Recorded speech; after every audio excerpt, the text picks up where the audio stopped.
ቅድም ያየነው ወንድምን ማዳን ዘፍጥረት ምዕራፍ 14 ላይ የምናየው እሱ በጣም ወሳኝ ነው። ወንድምን ማዳን ይላል። ብላቴኖቹንም ከፍሎ በሌሊት እሱ ከባሪያዎቹ ጋር ወረደባቸው። ቁጥር 15 ላይ ነው። 14:15 ብላቴኖቹም ከፍሎ በሌሊት እሱ ከባሪያዎቹ ጋር ወረደባቸው፣ መታቸው። በደማስቆ ግራ እስካላችሁ እስከ ሆባ ድረስ አሳደዳቸው። ከብቱን ሁሉ አስመለሰ። ደግሞ ወንድሙን ሎጡንና ከብቶቹን ሴቶችንና ሕዝቡን ደግሞ አስመለሰ። ወንድምን ማዳን፣ ወንድምን ማስመለጥ። ስለዚህ ወንድሞቻችንን እናስመልጣቸው፣ ከገሃነም እናስመልጣቸው።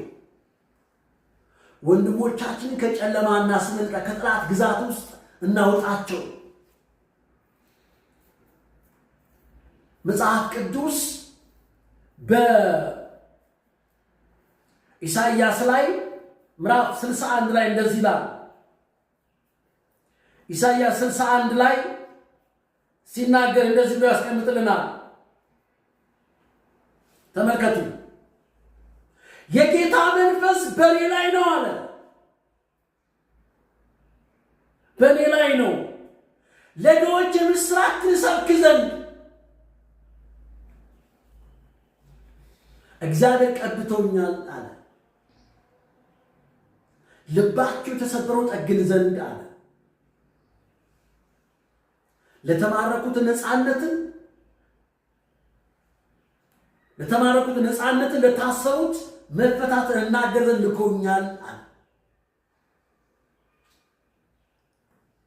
ስለዚህ አንቺ በዚህ ምድር ላይ የተቀመጥሽ የተጠራሽ ወደ እግዚአብሔር መንግስት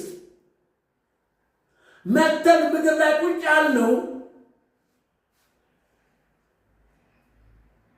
ወንድሞቻችን ለማስመለጥ ነው፣ ለማዳን ነው። በምርኮ የተወሰዱትን የታሰሩትን ለማስፈታት ነው። የታወሩትን አይኖቻቸውን ለመክፈት ነው። ኢየሱስን እንዲያዩ